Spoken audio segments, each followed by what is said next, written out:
Y el día de hoy vamos a estar compartiendo una temática que se titula Si todos venimos de Adán, ¿cómo surgió la diversidad étnica? Usted y yo sabemos que fisonómicamente nos vemos diferentes, pero el mundo ha tratado de responder esta pregunta no desde una perspectiva bíblica. La Biblia nos enseña con mucha claridad cómo nosotros venimos a existencia en el mundo, en la tierra, y evidentemente no concordamos con aquellas cosas que los ateos y particularmente aquellos filósofos que han creado la teoría de la evolución y todos estos proyectos de tratar de explicarnos a través de procesos graduales por mutaciones favorables y selección natural, y que presupone que nosotros venimos de un organismo en común, ¿cierto? Y seres simiescos. Mi abuelita no era un simio. Mi abuelita y mis antepasados siempre han sido hombres y mujeres creados a imagen y semejanza de Dios. No somos animales. Aunque en el colegio nos enseñan que pertenecemos al reino, no es cierto. No somos animales.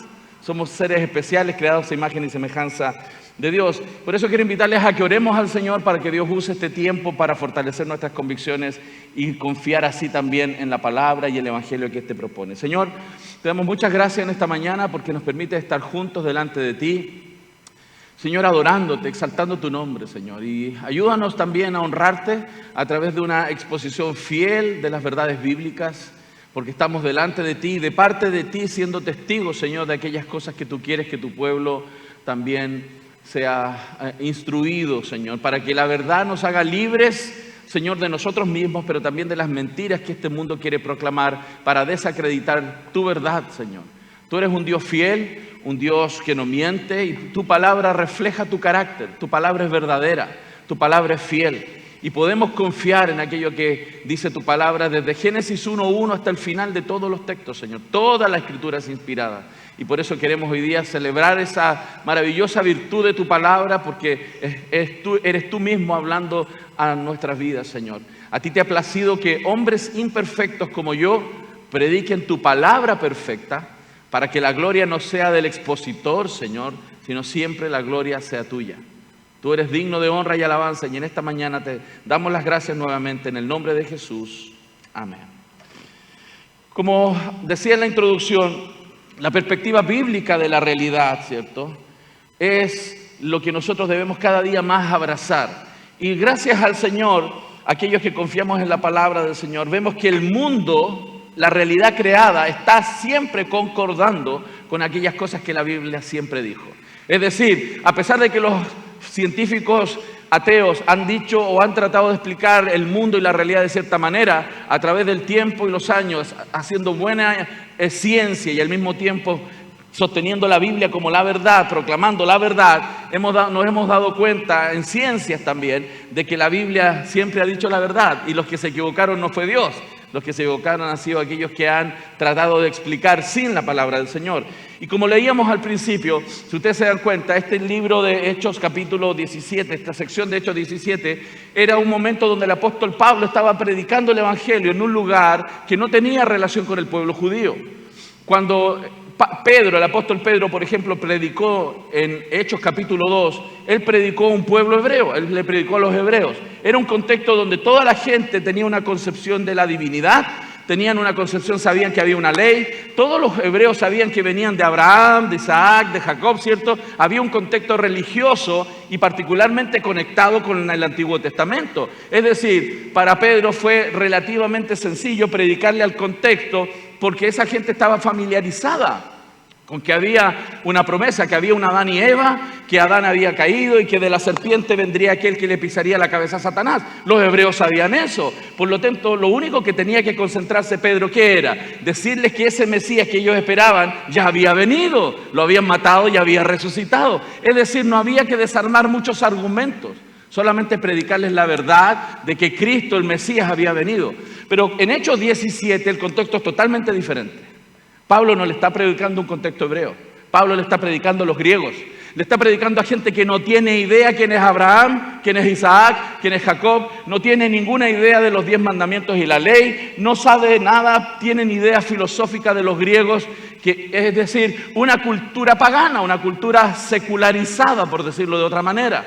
Por eso en la predicación, si ustedes se dan cuenta, Pablo en Hechos 17 no habla de Abraham, no habla de Isaac, porque no funciona.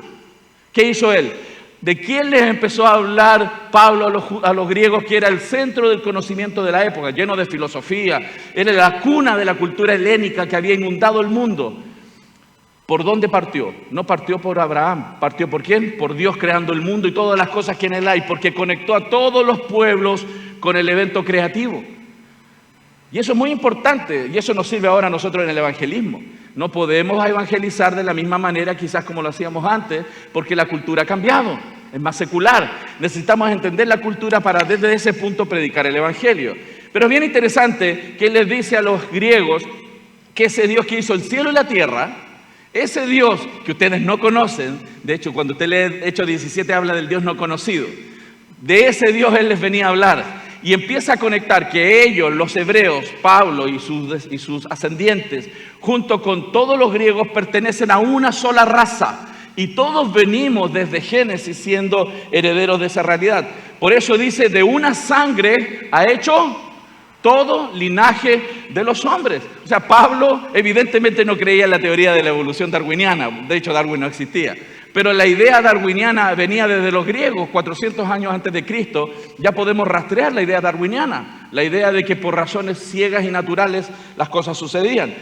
Pero ¿por qué esto es importante? Él le está diciendo que ustedes griegos, nosotros los hebreos, venimos de un solo origen. ¿Por qué? Y Dios nos puso en este tiempo, ¿por qué? ¿Para qué nos tiene en la tierra? ¿Qué dice el texto? Para que busquemos a Dios.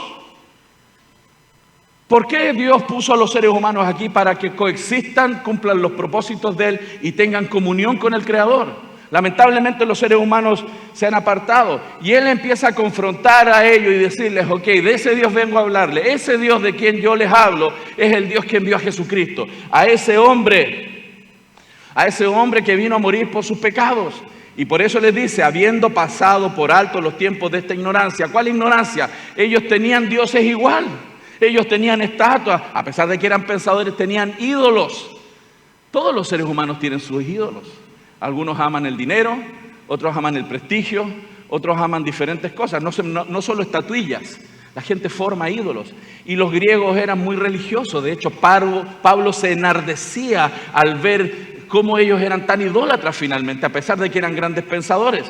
Y él les dijo, Dios ha pasado pacientemente por alto esa ignorancia, pero manda que a todos los hombres en todo lugar, en todas partes del planeta, que se arrepientan, por cuanto ha establecido un día en el cual juzgará al mundo con justicia, porque por aquel varón a quien designó. Cristo vino a la tierra dando fe a todos de haberle levantado de los muertos. Fíjense, Él les predicó el evangelio en un momento a estos griegos.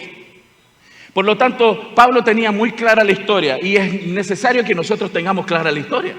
Porque la teoría evolutiva es un cientificismo, son ideas que se visten de ciencia, pero en la práctica nos están contando una historia. Nos quieren vender un cuento. Un cuento que ellos dicen que comenzó hace millones de años y que por procesos ciegos y naturales, una singularidad cuántica expandió en el universo, ciego y natural, y por casualidad, por razones simplemente naturales, aquí estamos. Somos resultado de accidentes, de procesos químicos y físicos. Ese es un cuento, no es ciencia. La Biblia es la verdadera historia de la humanidad, hermanos. Y la Biblia fue dada para ti, fue otorgada para mí, pero también para nuestros hijos, para siempre. Para que entendamos realmente de dónde venimos, quiénes somos, cómo tenemos que vivir. Y por supuesto podamos explicarnos por qué hay diferencias entre nosotros, por qué no somos todos iguales, por qué hay algunos más claritos, otros más oscuros, como decía el pastor, por qué hay algunos más chinitos, unos más grandes, unos más chicos, por qué hay diversidad dentro de la especie humana. Bueno, porque nosotros entendemos que Dios creó en el principio, el pecado afectó a la humanidad, vino el diluvio, luego la Torre de Babel. En la Torre de Babel la población se dispersó.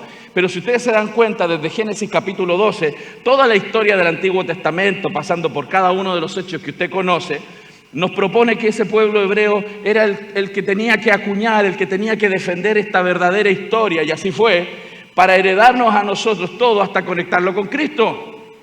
Porque la Biblia conecta al primer Adán de Génesis con el segundo y postrer Adán, que es Cristo nuestro Señor.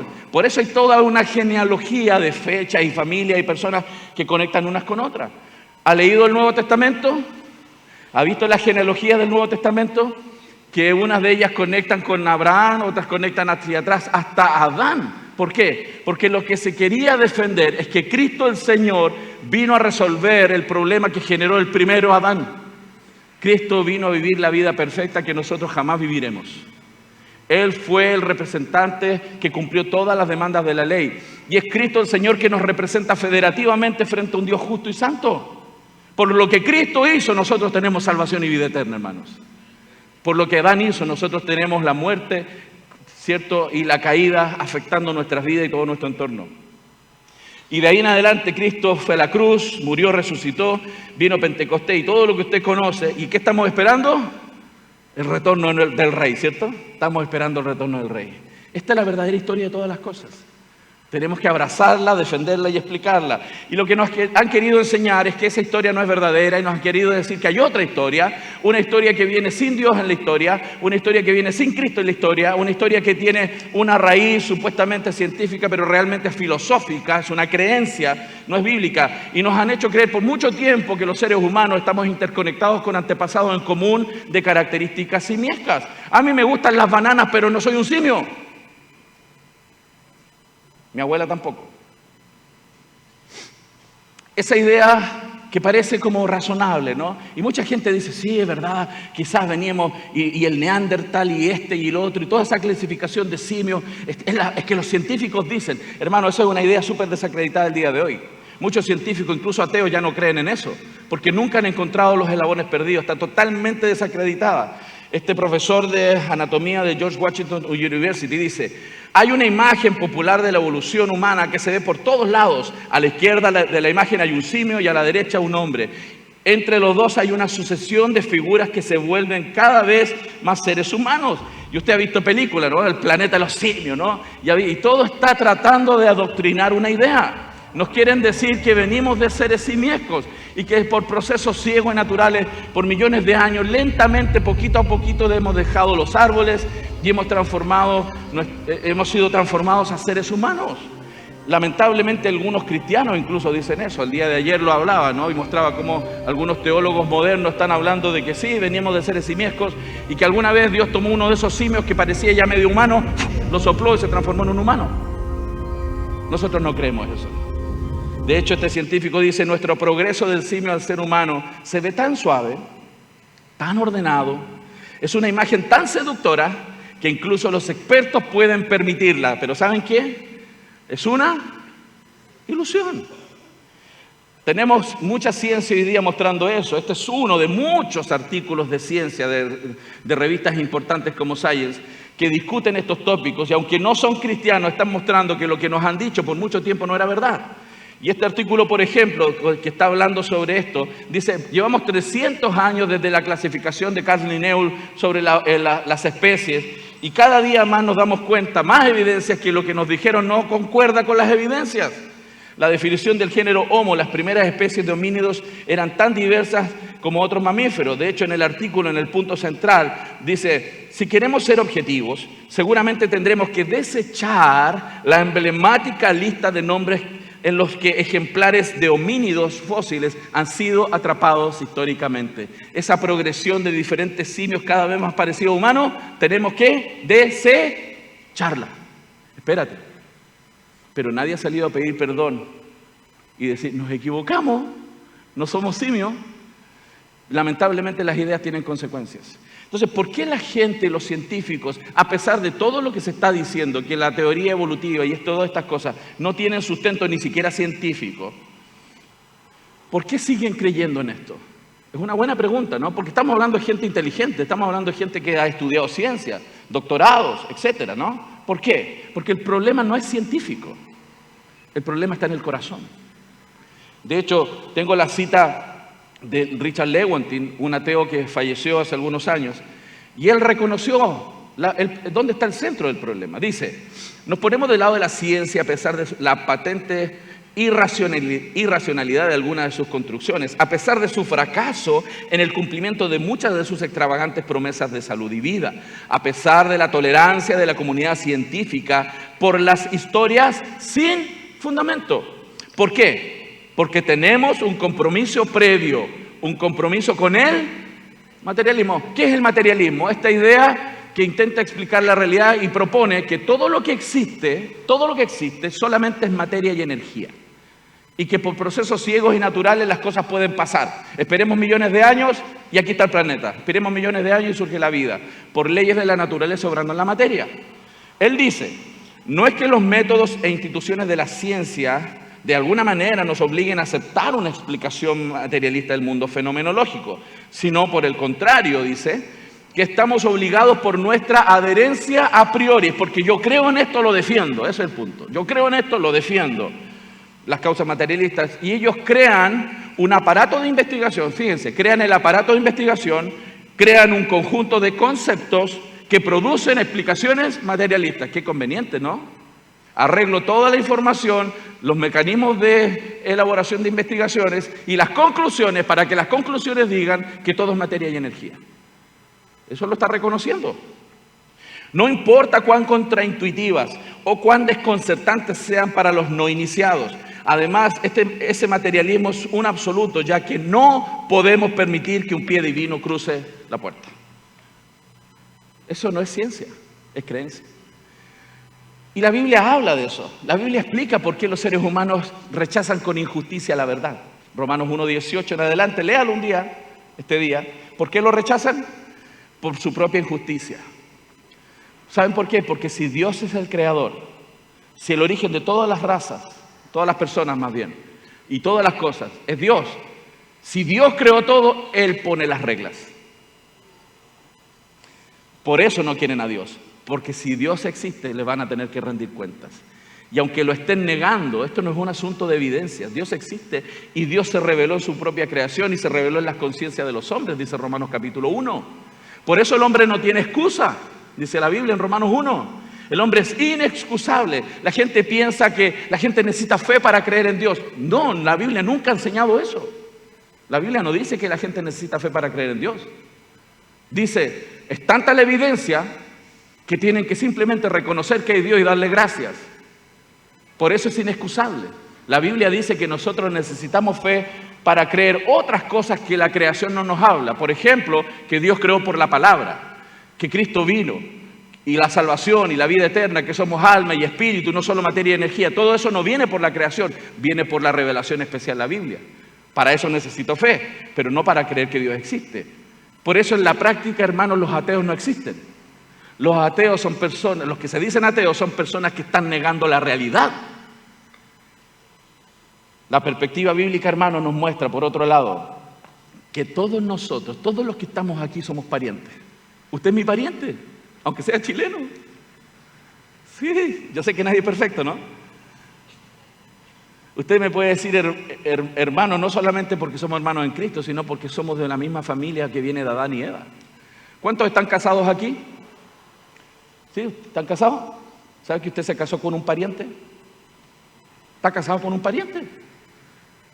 Si no se casó con un pariente, se casó con un extraterrestre. Eso puede explicar algunas cosas que pasan en su casa, quizás, ¿no? Todos nos casamos con un pariente. El punto es que nos casamos con un pariente lejano, no cercano. Porque Dios prohibió eso 2500 años después de Génesis 3. Antiguamente nos debíamos casar con parientes cercanos, porque si no, ¿cómo llenas la tierra? Si había un papá y una mamá. Y no lo digo yo, lo dice la Biblia. Dios creó a Adán y Eva, tuvieron hijos e hijas, luego vino el diluvio, se restringió la población por la muerte masiva, 8 personas pasaron, de las 3 mamás que siguieron con procreación, que fueron las 3 nueras de Noé, todos nosotros estamos aquí. Y eso es lo que genera los tipos de personas por todo el mundo. Entonces, ¿de dónde vienen las razas supuestamente o las etnias? No, la Biblia muestra que todos venimos de Adán y Eva. Miren, 1 Corintios, ¿qué es lo que dice? El primer hombre, ¿cómo se llamaba? Entonces, si él es el primero, ¿hay uno antes que él? No hay razas anteriores a Adán, como algunos teólogos que no sé qué tienen en la mente dicen, ¿no? La Biblia es clara en decir que hay un primer hombre y no hay antes. Y es más, cuando ese primer hombre, Dios le permite tener a su mujer al lado, Él le puso nombre a su esposa, y lo dice Génesis capítulo 3. ¿Cómo le llamó a su esposa Adán? Le llamó Eva, ¿por qué? Por cuanto ella era madre de... Y yo me pregunto qué parte del todos no entendemos. ¿Todos es? Todos. Todos los seres humanos venimos de Adán y Eva. Eso a algunos les vuela la cabeza. ¿Cómo va a ser? ¿Cómo va a ser? Y los científicos, hermanos, la genética demostró que somos una sola raza. Gracias a Dios, el desarrollo científico comprobó lo que la Biblia siempre dijo. Hechos 17, el texto que tenemos de referencia, dice: de una sangre ha hecho todo el linaje de los hombres. Claro, lo que pasa es que antiguamente los seres humanos vivían mucho tiempo. Por eso, si usted va a encontrar en los primeros capítulos de Génesis que las personas que tienen familia tenían hijos e hijas. Tenían muchos hijos. Lógico. ¿Cuál era el mandamiento? Llenen la tierra. ¿Cierto? Entonces, ¿a qué se dedicaron los hombres y las mujeres? A llenar la tierra. No había televisión tampoco. Entonces, ¿qué otra cosa vas a hacer? Tener hijos. Tenían grandes familias. Grandes familias. Pero en ese tiempo estaba permitido casarse con parientes cercanos. En la prohibición apenas llegó mucho después, en Levíticos capítulo 18, donde Dios prohibió casarse con parientes cercanos. Es decir, todo el tiempo hasta la prohibición en Levítico 18 estaba permitido casarse con parientes cercanos. Dios lo prohíbe recién en el Levítico 18. Creemos que tiene muchas implicaciones esto para el asunto de la genética. ¿Por qué? Porque los seres humanos acumulamos mutaciones genéticas en nuestro genoma por razones de la caída. Es decir, yo tengo una cantidad de fallas en mi genoma, mi esposa también los tiene. Y cuando tenemos hijos, se suman las mutaciones y mis hijos tienen la suma combinada de las mutaciones genéticas mías y de mi esposa. Pero ¿por qué muchas veces los niños nacen sin problemas? Porque somos parientes lejanos. Pero si fuésemos parientes cercanos, es decir, si mi esposa hubiera sido mi hermana o mi prima y tenemos hijos, hay una alta probabilidad que el niño salga con malformaciones. ¿Por qué? Porque tenemos los mismos papás, es decir, las mismas mutaciones acumuladas en nuestro genoma. Usted sabe, ese concepto está en la cultura. La gente sabe en el mundo entero que si tienes sexo con un hermano y tienes un hijo, hay una alta probabilidad que el niño salga con problemas físicos. ¿Por qué? Por las mutaciones genéticas. Y eso es vox populi en todo el mundo. Hermanos, la Biblia nos muestra que todos venimos de un mismo origen. Y justamente la Biblia lo explica con mucha claridad. Y lo voy a hacer de manera didáctica a través de los caninos, por ejemplo. La Biblia dice que Dios creó en el principio según su género, según su naturaleza, y usa la palabra también especie. Pero el problema es que esas tres palabras en el Génesis 1 y Génesis 2, que hablan de especie, género o naturaleza, es una misma palabra en el hebreo, es la palabra min. Y eso tiene un problema. Si yo traduzco una palabra del idioma original con tres palabras distintas en español, puede inducir a un error, ¿cierto? Porque depende cómo yo entienda las palabras en español. Y eso ha pasado. La palabra min, ¿qué significa? ¿Género? ¿O significa naturaleza? ¿O significa especie? La palabra es muy importante aclararla. La palabra min se tiene que traducir, y hay una concordancia en pensar que esto tiene que ver con lo que Carl Linnaeus llamaría nivel de familia. Esta es la clasificación de Linnaeus, de las especies. Entonces, la Biblia no está hablando que Dios creó a nivel de especie. ¿Qué es especie? Especie es la última diversificación de una población. Por ejemplo, una familia, ¿qué sería? Canino, felino, equino, bovino. Esa es una familia de animales. Y dentro de la familia de los caninos hay muchas especies de perro. ¿Se entiende la idea?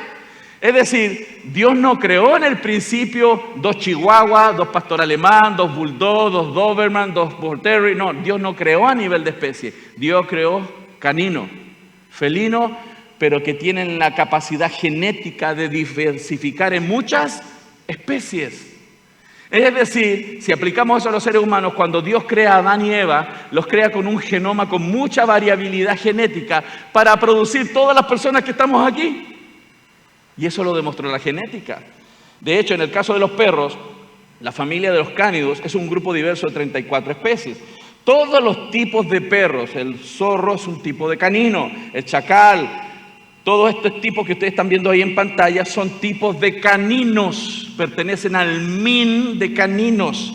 También el bulldog, el chihuahua, que parece una laucha, es un canino, es un perro chico. Esa es la diferencia. La Biblia nunca ha hablado que Dios creó realmente a nivel de especie. Por la traducción puede inducir un error. Dios creó a nivel de min o familia. Diga conmigo min. Ya aprendió hebreo. Min. Min significa tipo o familia. De hecho, con base en los datos genéticos y morfológicos en el estudio de los caninos, es evidente que el perro doméstico se origina en el lobo. Es decir, un lobo genéticamente tiene la capacidad genética para producir los tipos de perros que nosotros vemos en nuestros hogares. Eso ya lo demostró la genética. Es decir, un min de canino puede producir muchos tipos de perros, incluyendo ese tipo. Miren, está medio feíto, ¿cierto? Quizás tienen algunas mutaciones genéticas, pero vienen de un canino similar al lobo. Mírenlo de nuevo, ¿no? Y eso también, miren. También, bueno, eso es porque lo llevan a la peluquería también, algunos, ¿no? Pero ¿saben cuál es el canino que yo más amo en la tierra? Mi perro, Milo. Ese es mi perro, se los presento. Oh, Milo, ese es mi canino preferido. Él mueve la cola cada vez que yo llego a casa. Me voy para el baño, quiere entrar conmigo al baño. Me voy al escritorio, él quiere estar ahí. Me voy para el patio, el perro quiere estar ahí. Ese es mi perro preferido. Es el canino. Pero lo más chistoso es que es un perro súper tierno, que parece, es tan tranquilo, cariñoso. Pero cuando él escucha un gato, que anda un gato, ¿qué le pasa? Se transforma. Parece un lobo en miniatura. ¿Por qué? Porque es un canino. Es un canino, se comporta como canino, morfológicamente es un canino, come como canino, porque es un canino. Milo viene de un antepasado como el lobo. Y eso evidentemente no concuerda con la teoría evolutiva darwiniana. Lo que nosotros vemos genéticamente y en la práctica, que un perro con mucha variabilidad genética puede producir especies, por ejemplo, hasta llegar a Milo. Pero un Milo no puede engendrar hacia atrás un lobo, porque ya perdió información genética, ya no tiene la misma variabilidad genética. Y eso está demostrado por la ciencia, lo cual es totalmente contrario a la evolución darwiniana. La evolución darwiniana presupone de un organismo simple a un organismo complejo, cosa que nunca se ha demostrado. Por lo tanto, los caninos, imaginémonos dos de cada tipo de animal subió al arca, ¿cierto? 2 de cada min, no de especie. Ojo con eso. No subieron 2 de cada especie, subieron 2 de cada min. Es decir, 2 caninos, 2 felinos, 2 equinos, 2 bovinos, etcétera, subieron al arca. Cuando ellos bajaron, se reprodujeron y la variabilidad genética comienza a dar las diferentes especies de caninos. La genética, aunque es muy compleja, la podemos simplificar en que tú combinas las letras de información genética y da diferentes realidades. Por ejemplo, imaginemos que tenemos los 2 caninos que bajaron del arca, pero en su genoma, en sus genes, tienen genes de pelo corto y genes de pelo largo. Es decir, que si ese canino hembra y macho se combinan, pueden dar un canino de pelo corto. ¿Por qué? Porque tienen los genes. Pero puede ser que la siguiente cría salga de pelo mediano. ¿Por qué? Porque los papás tienen la variabilidad genética para combinarse. O también podrían dar uno de pelo largo. ¿Por qué? Porque tienen la información genética disponible. Ok, ¿qué tal si estos 3 adolescentes recién nacidos los dejamos solos? Los perritos son bien inquietos, ¿no? Y estos se arrancan a una zona fría. ¿Qué va a pasar con el tiempo? Los que no están capacitados, ¿qué les va a pasar? Van a enfriarse y se van a morir. Eso es selección natural, hermanos. Eso es selección natural. Pero fíjense lo que pasa. Todos los animales que quedaron con pelo largo van a soportar el frío, ¿cierto? Pero ellos ya no tienen los genes de pelo corto. Es decir, las siguientes crías de esos perros van a dar solamente perros de pelo largo, porque se perdió la información genética. Por eso pasa que cuando las poblaciones iniciales migraron de seres humanos, los que se fueron a zonas frías comenzaron a dar características, por ejemplo, en su piel de tonalidad más clara, y los hijos siguieron teniendo tonalidades más claras, y los que se fueron a las zonas cálidas, tono más oscuro por la melanina en la piel, y los hijos siguientes siguieron de tonalidad oscura, porque se pierde información genética. Pero si estos se van a una zona cálida, ¿qué les va a pasar? Se van a freír, se van a morir por calor. ¿Por qué? Porque no están adaptados. Pero en esa zona, ¿qué tipo de perros van a seguir soportando el calor? Los que tienen mayores condiciones en su pelaje, pelo corto. Eso es opuesto a la evolución darwiniana. Y esa variabilidad genética que estamos viendo didácticamente en los perros se genera también en diversidad de poblaciones. Si los perros se separan geográficamente después del diluvio, los grupos que se van a una zona, lo que se llama dispersión geográfica de poblaciones, los que se van a un grupo no se mezclan con otro grupo y comienzan a dar diferencias dentro de sus propios grupos. Lo mismo le pasa a los seres humanos. Los seres humanos que se fueron hacia ciertas regiones del planeta comenzaron a mezclarse entre ellos y dieron fisonómicamente características que es distinta a los grupos poblacionales que están en otras partes del planeta, por condiciones climáticas, alimentarias, y por eso comenzamos a ver diferencias fisonómicas en los seres humanos. ¿Qué hay de nuevo? No hay nada nuevo, no hay información nueva. Es la información disponible que se mezcla, se sortea por voluntad del Señor, pero eso no es evolución. Es decir, toda la idea darwiniana de que todas las especies biológicas, incluso los vegetales, venían de un mismo origen, lo que Darwin llamaba el árbol evolutivo, no funciona. Lo que sí funciona y lo que sí se ha demostrado es que existen diferentes árboles. Dios creó según su min. El min de los caninos, el min de un vegetal, el otro animal. Dios creó diferentes familias y dentro de cada familia, de cada árbol, se genera diversidad. Esa es la maravilla de la creación del Señor. Eso es lo que ha dicho la Biblia y eso es lo que la ciencia comprueba. Es decir, hermanos, todos aquí somos parientes.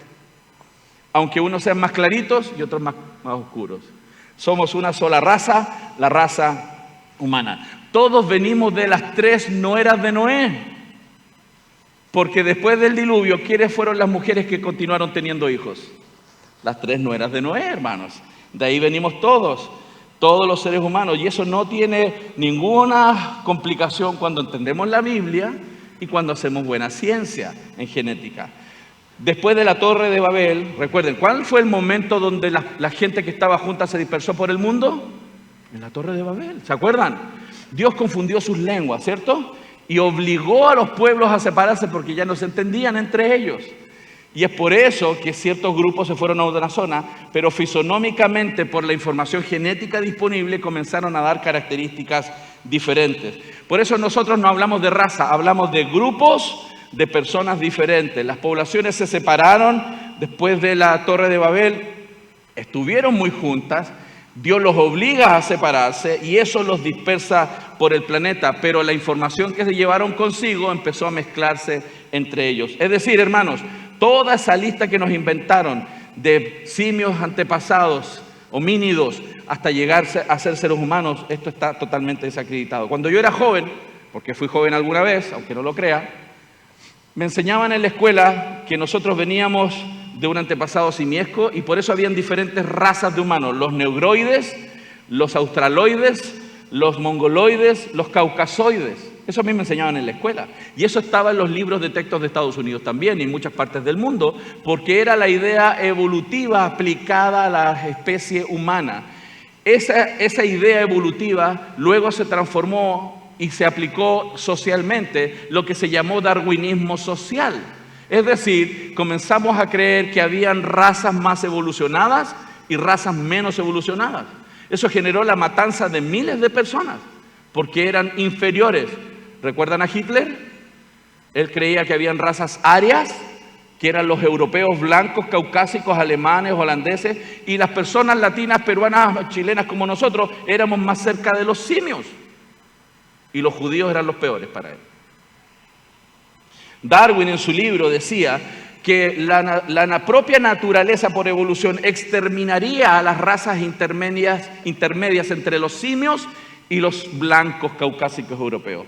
Todas las personas que están entre eso, incluyendo los gorilas, la teoría evolutiva, la evolución los eliminaría y llegaría un futuro donde tendríamos gran separación entre ambas poblaciones. Esto es súper racista, ¿cierto? Hoy nos suena racista, pero es lo que el mundo creyó los últimos 250 años. Hasta que las investigaciones científicas comenzaron a demostrar que estaban equivocados. Somos una raza. De hecho, aunque la teoría evolutiva no crea el racismo, Stephen Jay Gould, que era un ateo, muestra que a pesar de que no fue creada el racismo por la teoría evolutiva, después de que salió a público la teoría evolutiva, el racismo creció en órdenes de magnitud. Y vamos a mostrar si es cierto eso o no. Pensemos en este punto. Dice un escritor inglés, hubo un tiempo donde él anduvo en África Occidental y dice, considero que el negro es una especie inferior de hombre y no puedo decir ni considerarlo como un hombre y un hermano porque el gorila también tendría que ser admitido en la familia. ¡Wow! Eso es racista, ¿no? Otavenga, 1906, fue un aborigen australiano que fue encerrado en un zoológico en Bronx. 1906, lo encerraron en la jaula del gorila. Esto está en las noticias, historia. ¿Por qué lo encerraron ahí? Porque creían que era un eslabón perdido. Y estamos hablando de 120 años atrás. Probablemente algunos de nosotros aquí nos hubieran encerrado en una jaula, porque ellos creían que no éramos seres humanos. Esto es darwinismo social, la evolución darwiniana aplicada a la sociedad. Otavenga gritaba en la jaula, soy hombre, en su idioma. Cuando salió, porque fue liberado por la presión de los medios y las iglesias, se dio cuenta que su esposa había sido asesinada y sus hijos también en su país, buscó un revólver y se mató. Porque las ideas tienen consecuencias. En Estados Unidos los libros de ciencia le enseñaban a los niños que existían 5 razas y la mejor era la raza blanca. Es decir, el racismo se lo inculcaron a los americanos por esta idea evolutiva. No es porque nazcan racistas, sino porque las ideas pseudocientíficas se enseñaron. Sin enseñar la Biblia, hermanos, el mundo está perdido. Se extravía. Hunter, tenemos muchos artículos. Estos, por ejemplo, de aborígenes australianos, dijeron, descubrimos los eslabones perdidos, y eran personas aborígenes. Pero quiero terminar con esto. Dice, la separación entre la criatura más inferior, que puedo clasificar como hombre, y nuestras razas más elevadas, es mayor que la última clasificada como hombre y los simios. ¿Quién dijo eso? Hitler. Pero el genoma humano, el estudio genético de la población humana que se hizo el 2000 en adelante, muestrearon la población humana en muchas partes, sacaron genética, hicieron un mapeo genético para ver nuestras conexiones como especies, supuestamente diferentes razas. ¿Cuál fue la conclusión? Somos una sola raza, la raza humana. Hermanos, somos una raza, somos un solo pueblo, incluyendo los no creyentes. Sí hay distinciones espirituales, los creyentes y los no creyentes, pero Dios nos distingue entre los seres humanos de manera biológica. ¿Qué tenemos que hacer con la palabra raza? A la basura, hermano, a la basura. Voy a pasar eso por razones de tiempo. ¿Y por qué entonces nos vemos tan diferentes? ¿Tenemos diferente color? No. ¿Qué ve usted ahí? ¿Diferentes colores o un color con diferente tonalidad? Es un color, el tono medio marrón que tiene diferentes tonalidades. Y eso permite cosas como esta. Estos son gemelos. Gemelos. El mismo vientre, en el mismo momento. ¿Por qué salió uno clarito y uno oscuro? Porque los papás pueden tener la diversidad genética para dar las dos tonalidades. Pero no salen blancos y negros porque el blanco no existe. ¿Han visto a alguien así de este color? Si usted encuentra a alguien de este color, llévelo a la morgue, algo raro le pasó. O sea, está al médico al menos, ¿no? Miren esto. Son gemelas. El papá debe estar, llamen al pastor, estoy medio preocupado. ¿No? Está con ojo dudoso el papá. No, son gemelas. Es decir, no hablamos de color, hablamos de tonalidad de piel. No hablamos de raza, hablamos de grupos o tipos de personas. No solo algunos tienen color, todos tenemos color. Tengo un amigo no creyente en Chile, que hace algunos años teníamos muchos haitianos en nuestro país, en Chile. Mucha migración de personas de Haití, que es tonalidad bien oscura, ¿no? Y él me dijo un día, Arturo, ¿te has fijado que ahora hay mucha gente de color en Chile? Espérate, ¿y tú eres transparente? Como si él no tuviera color. Todos somos de color. Y eso tiene que ver con la melanina en nuestra piel. ¿Y por qué las diferencias en los ojos? No es que hay gente que tiene su glóbulo aplastado por dentro. Todos tenemos el mismo tipo de ojo, cavidad, etc. ¿Por qué hay gente que se ve más achinadita? Es porque genéticamente producen más grasa en esta zona y genera el efecto de achinado. Es una condición genética, es lo que me pasa a mí aquí en la panza. Es genética, hermano. ¿No me cree usted? Volvamos al texto. Por lo tanto, esto es muy importante, porque la perspectiva de la humanidad tiene que ser correcta. Nosotros tenemos que respetar a todo ser humano, porque todos los seres humanos, independiente del tono de piel, de su forma de los ojos, de su altura, de su morfología, todos han sido creados a imagen y semejanza de Dios.